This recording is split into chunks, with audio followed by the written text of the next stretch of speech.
couple of pieces of housekeeping, if I can start with those. Those of you who are veterans of this will know that every year when we hold our election, we have to form an election management team for the purpose. And that team has to be chaired by somebody who's completely outside of the organisation.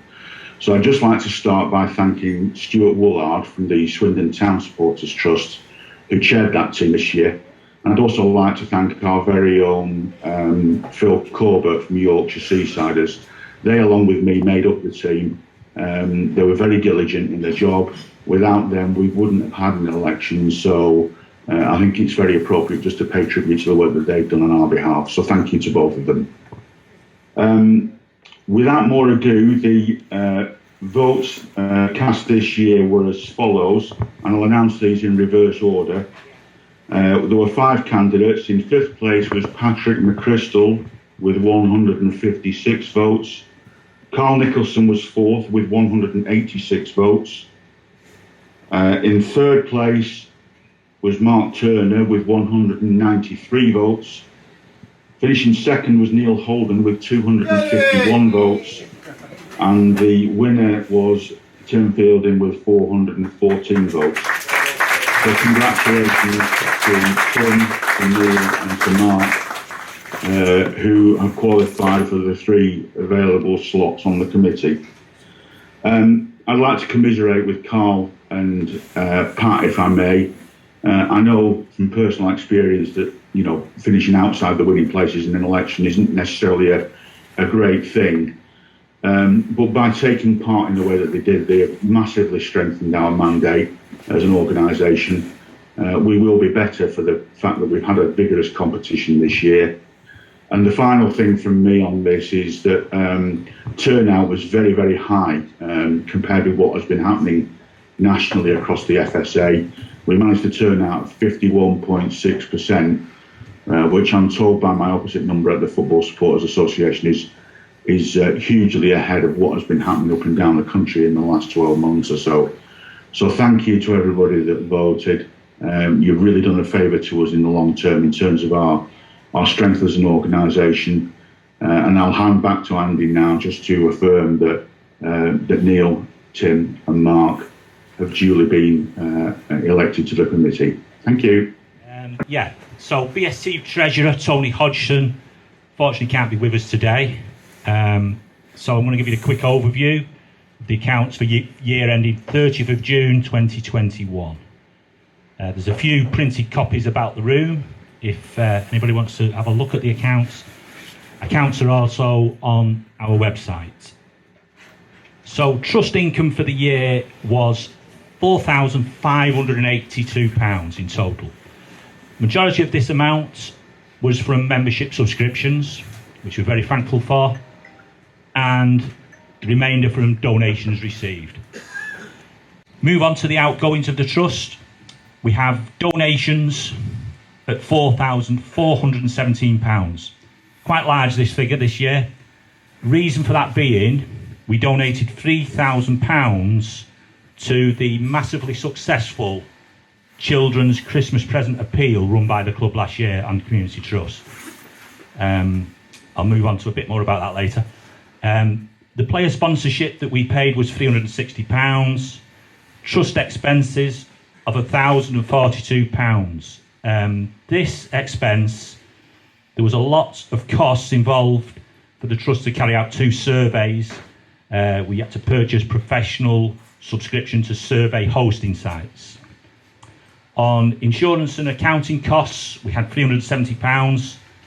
So although our treasurer actually produces the accounts, they do go to an accountant where they're signed off. Before then, by law, we submit them to the Financial Conduct Authority.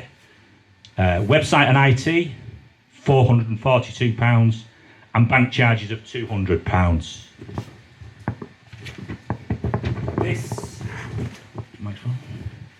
This gives us total expenses of £6,831. So this gives the trust first ever net deficit for the year of £2,249. Now this was not unexpected.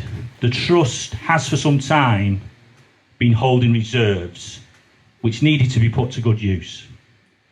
So the opportunity offered by Simon Sadler for us to double any donations with the Christmas appeal was a good way to use some of those reserves, we felt. So there you have a brief summary of the accounts, which, as I say, are available online. Thank you. Thank you very much, Tony. And thanks to Tony Hodgson as well for putting everything together, who's away sunning himself, isn't he? In the Maldives. We should have got him to find with the election results. That would have been more in keeping, wouldn't it, with our style? Right, okay, so, as you see, we've got table and chairs. Could I invite Ben and Brett and Ashley, you substitutes, like to join the chat?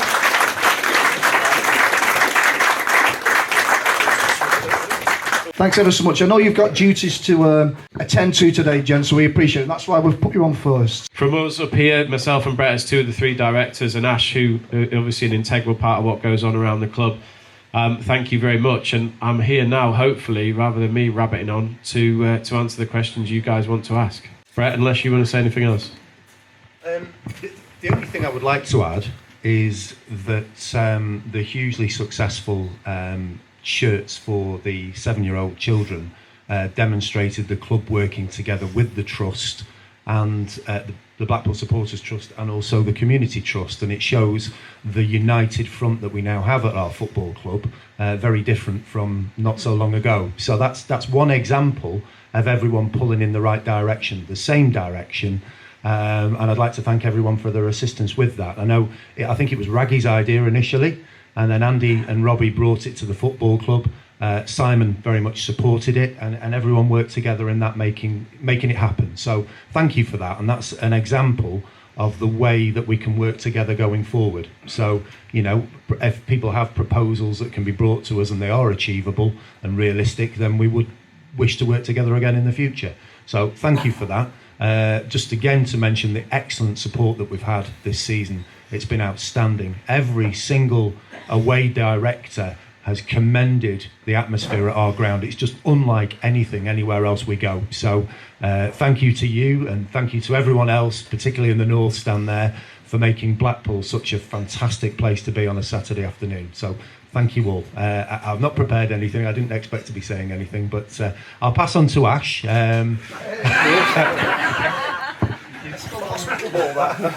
was trying to find out when the bus was going to come off. Just to reiterate everything everyone's already said, and you know, thank you to everyone for all the support, and as Brett said, the success that we've had already with the shirt campaign, where with the opt-in now we're over 1,000 families that had opted in by 4 o'clock yesterday on Friday. So it's certainly been well received within the community. Deadline for parents and families is 5 o'clock on Monday, and then we've got an opportunity then to go back to some of the schools where we need to do a little bit of chasing if it looks like numbers are a little bit low, and then hopefully we'll have all the shirts onto these smiley faces by end of this next week. And also thank you to the BST obviously and all the supporters again for the Christmas campaign last year. Unbelievable success, not just for the money raised and to get all those presents out, but you know, going on and seeing all the messages every day, it was really heartwarming. So again, appreciate all the support. We're about to announce next week again what we're going to be doing with the campaign for this year, because there was that much money raised that we were able to continue the campaign this year as well. So orders are in. We know how many young people need them. It's a lot more than last year, unfortunately. I think obviously because it's been such a difficult year for our community. But again, at least we're able to continue with that support. So again, thank you to everyone.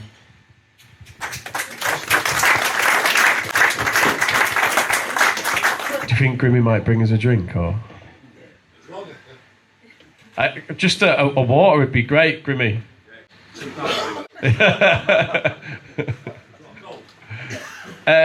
Something like that would be great. Thank you. Okay, my question's for Ashley, actually. Fantastic.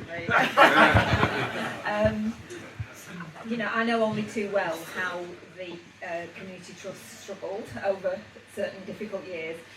In spite of that, you still managed to do a lot of good work. It's fantastic that you've won the award, and richly deserved. Absolutely, it is. But do you feel now, or what's the feeling that you've got at the trust now that we've got the club back, that you've got the fans behind the club, and that connection has been re-established? How much, shall I say, easier is it to do your job now? Well, it's nice to not get abused in Tesco when you've got a club kit on. That's one start. Yeah, I mean, I've been there 10 and a half years, so I actually joined the summer after the Premier League, but came in to develop the projects that were given to us with the Premier League funding. And yeah, I think if we wrote the whole story, it'd look more up and down than any of the rides at the Pleasure Beach. But now it's amazing to be part of something where we're all going in one direction. So regular communication with Ben and Brett and even Simon about how we can be involved in supporting to develop this town. And I think when you see, as you say, winning that fantastic award a couple of weeks ago was sentiment to that, and you know the other clubs and trusts that were up for that nomination kind of proves where we are. We're the 10th biggest community trust in the country now outside the Premier League, with the amount of staff and projects and funding that we have coming through. Thanks, Grimmy. And that's that sentiment really to the direction that we're all working in. We've just opened an independent school. It's the first football club in the country to open a school for secondary school students who are struggling in mainstream education. With 68 students on our BTEC programme. We've got 120 kids going through our traineeship. We're in every school in Blackpool supporting with PE, mental health, all these different things that we're doing. We've got a community cohesion team now, which are very much focused on trying to support young people who are at risk of getting involved in crime or antisocial behaviour, and trying to mentor them onto a positive direction. We've developed lots of activities which maybe would have been a little bit more difficult, certainly in the last couple of years, where we've been able to do it is stuff with adults, where we've now got free weight management programs, we've got mental health provision, we've got social inclusion stuff. So there's absolutely loads going on, and the team are absolutely amazing and so dedicated to supporting people to live healthier, happier lives. For us, we're only ever going to be as strong as the football club can be. So whilst, yeah, we still developed and we still grew under some really difficult times, being able to do it now with a football club that's thriving, an owner that genuinely wants to support our community in our town, it just makes things so much easier. We're not trying to push on doors. We're not spending the first half an hour of every meeting explaining that we are independent. We're not part of those decisions that are being made. We're not, involved in the finances. Everything's separate. It's now, we're Blackpool Football Club and we're here to help. And it's made things so much easier, so much more successful, as you can see now with the amount of stuff we've got going on. And I think with the stuff that we've got coming as well, it's just really, really exciting. Christine, can I just add there in support of what Ash has just said, that when Simon first took over the club, we felt that to some extent Ash was working at a distance from the football club because of the history and the fact that he had to work in that way. Now, what we have tried to achieve is Ben and I are now on the board of the trust, and we are trying to bring the trust together with the football club. We're all pulling in the same direction rather than pulling against each other. Yeah? So that, I said before, it's about unity and it's about a consistent approach. Simon has been very supportive with the office space that he's afforded to the trust. I'm sure Ash would agree, and his financial input. But the club wants the trust to succeed. That is our charitable arm within the community. We work together. We are really one entity, and there shouldn't be, as there was in the past, that division and that standalone operation. We're all the same. Yeah, so it's very much the mission statement of the football club to support Ash and his excellent staff as much as we possibly can. They do great work in our community that if the trust wasn't doing it, it does beg the question, who would be doing it? So they really deserve the award that was given at the Football Awards last week. It was very, very deserved for Ash and his team. Well done, thank you.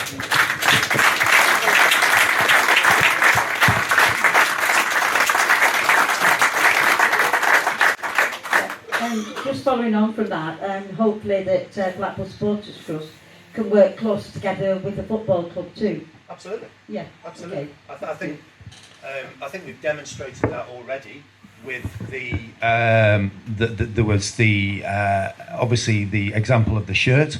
There was last Christmas the Children in Poverty campaign. That's ongoing again this year. We've also worked with the Armfield Club with regard to the mental health line that we were very supportive of and encouraging of excellent work within the community. That there was a gap in the market, Certainly the Armfield developed a very helpful line to support people in very desperate situations, and on occasions their intervention perhaps even save lives, I don't know, but it can only help. So we want to work with all supporters groups, and of course Blackpool Supporters Trust is the biggest. Grimmy might disagree with that, but look, we everyone's a supporter. We want to work with supporters. We value the support we have, and we want to listen, and we want to engage, and that would be the message that we send. That's great, thank you. Just following on that as well, though, I think we need you at times as well. So we've got a lot of programmes, certainly within the community trust, that are supported with the club, that are very much focused on tackling isolation, trying to support with positive mental health. And what we need is you guys to support us to get the message out there that there's help in the stadium that can hopefully fill some of those needs that are there. So we need you as much as you need us. So help us, please spread those messages. Okay, thank you. I think we've got quite a few Christmas presents that need wrapping in the next couple of weeks as well, if you could. Cheers. I think as well, gents, one thing also to mention in terms of all the groups working together, hopefully we're going to have the food banks and the boot bank initiative coming up, which is another good example. So Simon is as passionate about the town as he is the club. You know, he's Blackpool and he loves the town as much as he loves the club, and I think that probably leads me on for you to top and tail that, if you would. Yeah, that's absolutely right. When Simon bought the club, it was as much for the love of our football club as it was for his hometown. And whilst he'd not lived here for many years, of course, you know, he's in contact with me, he's in contact with his family, and he knew what was happening in the town and the way that it had slipped back a little bit in recent years. And he's passionate to act as a catalyst for other people to show their passion for the town. He's putting money in. When we went to the House of Lords recently to meet with dignitaries involved with investment with Blackpool, arranged by Andy Charles, it was fascinating to see that because Simon's showing an interest, other people in business, they also want to be involved because they can see they're not just doing it on their own. So it's a real catalyst for change. And as Ben has just said, everyone needs to work together and not pull against each other. It needs to be mutually supportive, that if the council are investing, people need to talk to each other, because we have a wonderful place in Blackpool. It's quite unique. We see the decline of some seaside resorts, as you say, Andy, but then we look to Brighton and the success that they're having with their football club, with their town. You know, we can emulate that. It doesn't need to be that we go the way of other towns that have gone into decline. We should be in the ascendancy. Just to come on to away from the economic side of things with the football club and what the future is and how do we make it sustainable, I think for me, and I don't think I speak alone, the future is youth. And we need to get youth involved with the football club, passionate about their own hometown team. We will no longer, hopefully, lose players who are excelling in the junior leagues to the likes of Fleetwood and further afield. Now with Kieran Donnelly at the helm and the excellent John Stevenson, we can capture those players, we can build them for the future. As you've seen this week, we've got Rob Apter signed up on a longer term deal, so we can develop players through. We have a manager who's keen to work with young players and develop them and turn them into his kind of a player. But coming back to the fan base, we need to capture those children at 7, 8 years of age. We need to get them involved and passionate about Blackpool and not teams further afield, your Man Uniteds and your Liverpools. And let's get them back in the ground. So the shirt initiative is great. We are, in the new year, going to do an initiative with local grassroots football. We'll say more about that in perhaps January. But to really engage the team, the players, the manager, with the kids that play football in our area and really have that connection, because we had that disconnect during the dark days of the Oystons. And that's gone now, and we have to really build on what's happening, the positivity.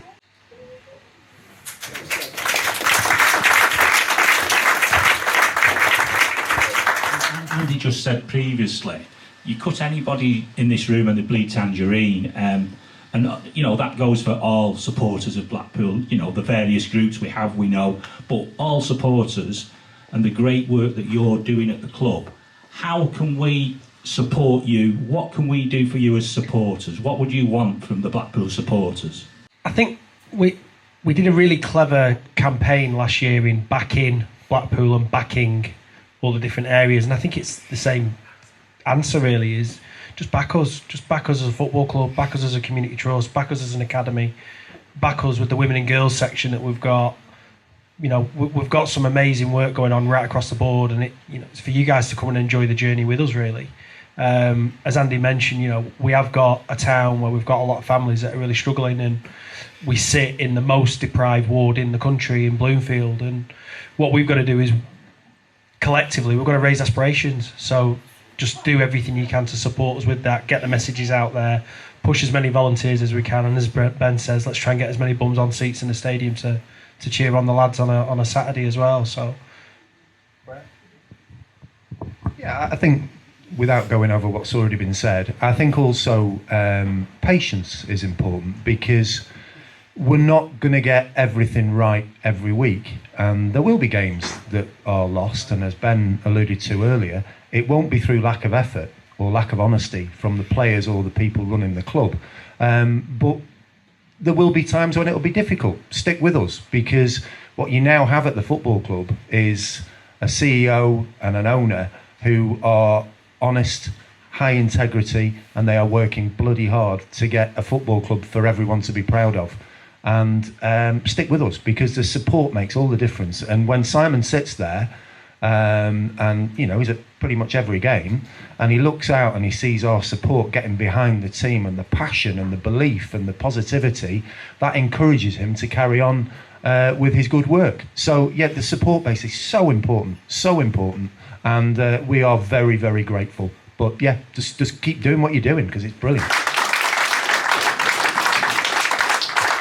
There's been a lot of work done on homophobic chanting, racist chanting, but nobody ever mentions sexist chanting. And I think that there's a lot of females that may be put off from coming not just to Bloomfield Road but to all football grounds, because they feel they don't like to hear it basically. Now I know you guys probably bring your wives to games as well, and it can be quite unpleasant, and I think that those of us who come regularly and have done for many, many years are a little bit hardened to it. We have to think about the people that aren't regulars, that may come now and again, and that's the sort of thing that could put people off. And women do make up like 50% of the population, so it's quite a huge number of people that could be kind of thought about a little bit more. I just wondered if you had any thoughts on that. If there's things we can learn, then I'd like to hear about it, and I'll maybe pass over if it's of interest for Ash to talk more about the journey we're going on with women and girls football as well. Well, two parts to it, and I thought it was a really good thing to raise, and thank you for doing so. Before I come on to that, we're actually just writing a new equality action plan for the whole of the football club, which is something that we've been action to do through the Premier League and the EFL for every club to do. And what we've done with that is we've really taken our time on it to get it right, and we're going to have three characteristics that we're going to focus on. So the first one's being the workforce, and making sure that the workforce right across the board is representative of our town and our community. The second one is then about beneficiaries, so that whether that's taking part in our provision, whether that's coming and enjoying the games, whether that's just coming to the stadium or whatever that might be, we need to make sure that we're removing as many barriers as we can for whatever reason that might be, that they're there to make sure that they can access all of the stuff that I've just mentioned.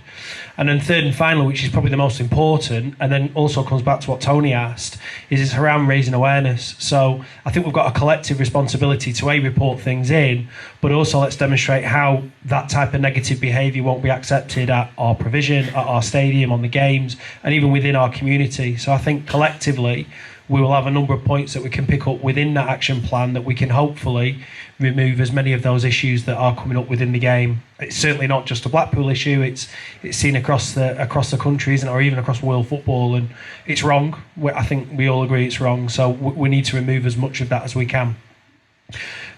Sorry, but just second on to that then, yeah, we're also now working really closely with Blackpool Ladies and Girls, our fantastic grassroots club, who, similar to us, have had to kind of very much be very independent in the past and work very much on their own to continue all the amazing work that they do. We've got one of the best female setups that isn't a regional talent centre, probably in the country. But one of the biggest issue has been is they felt like they're out on their own, and what we needed to do now is really work collectively to bring them to be part of the journey and bring them into the family, if you like. So we're actually going to fund a development officer, which the advert's going to go out really soon, to first of all build that synergy and hopefully build on the fantastic work that they've done. Let's look if we can start working towards academy RTC for female as well as the male. We've talked a lot about all the exciting stuff that we've got going on with the lads, but as you've mentioned, 50% of our population are female, and we need to enthuse them into the game as well to play and come and support our amazing football club. But also to raise that awareness and that aspiration and use football as a trigger to try and get girls engaged in some more positive activity. So, yeah, we've got a lot going on. I think it was a really good thing to raise, and hopefully that answers some of the bits that you asked. Just specifically on that point, Karen, if supporters witness any hate crime, any racist, homophobic, misogynistic behaviour in the stadium, call it out. Tell us. Because we do not condone at all that kind of conduct. It's unacceptable. It's unwelcome at Bloomfield Road. We are not about that at all. Tell us. And if we have people who are behaving in that way, we will catch up with them, because we want the experience on a match day to be one that everyone can enjoy. We do not want anyone to feel excluded. So we feel very strongly that supporters can play their role in identifying people who hold those values that are very much out of touch, not welcome in football, not welcome at Bloomfield Road.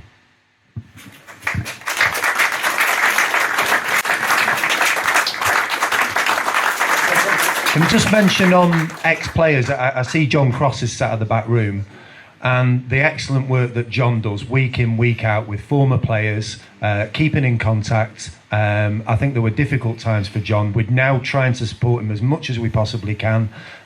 Former players are very welcome. Clark sits at the front of the room here. Ash and I had a good chat with Clark about trying to get Clark involved with the community trust as a real talisman, a former star of the football club. So former players, very, very valued. And you're right, Grimmy, if we can help former players in any way, and it's possible for us to do that, then we will do that, of course, because former players are very important to us, and they should be shown the respect that they have earned playing in the Tangerine shirt.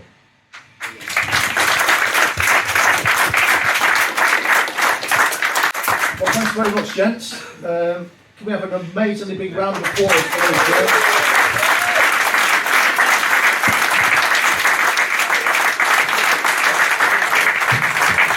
Thank you, everyone. I think we all enjoyed that. Thank you.